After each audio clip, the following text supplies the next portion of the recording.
అన్నయ్య ఏరా నాకు డబ్బులు కావాలి, ఫ్రెండ్ పార్టీ ఉందని చెప్పా కదా. డబ్బులా? ఇప్పుడు డబ్బులు అంటే ఎలారా?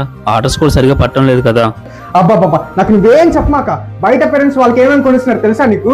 చిచి, అమ్మనంత పాటు నేను చచ్చిపోయినా బాగుండేది. అరే తమ్ముడు అలా మాట్లాడకరా, ఒక్క నిమిషం.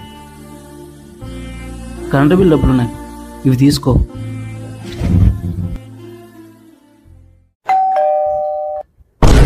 సార్. అరే తమ్ముడు నువ్వా? మీ ఫ్రెండ్స్ తో పార్టీ అన్నావు, ఇక్కడేనా? గట్టిగా అరవమాక, ఇక్కడ నా అన్నం అని తెలిసి నాకు పరుగు పోతుంది.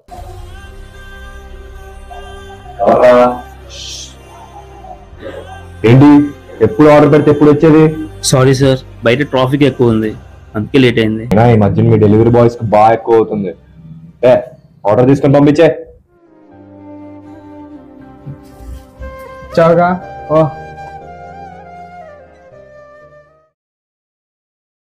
రే ఒకసారి రాదు. చెప్పరా?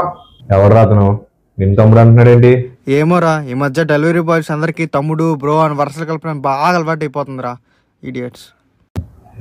నేను మొత్తం విన్నాను రా. గట్టిగా అరవకు, నువ్వు నా అన్నం అని తెలిసి నాకు పరుగు పోతుంది. అయినా మీ అన్నయ్యని నా అన్నయ్య అని చెప్పుకోవడానికి ఎందుకురా అంత నామోషి? స్టేటస్ కోసమా? అలా కాదురా.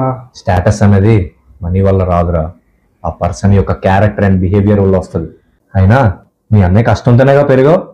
అలాంటి అన్నయ్యని అన్ని మాటలు అంటున్నా సరే ఎలా సైలెంట్గా ఉన్నావు? సారీరా. నాకు కాదు, మీ అన్నయ్యకి చెప్పు. అన్నయ్య ఏరా, నా వల్ల ఏమైనా ప్రాబ్లం అయిందా? అదేం లేదన్నయ్య, సారీ అన్నయ్య. రా మా ఫ్రెండ్ పరిచయం చేస్తా. పర్లేదు దాని. చరణ్ చరణ్ ఈయనేరా మా అన్నయ్య. మీకు కూడా ఇలాంటి మంచి ఫ్రెండ్ ఉంటే కామెంట్ చేయండి.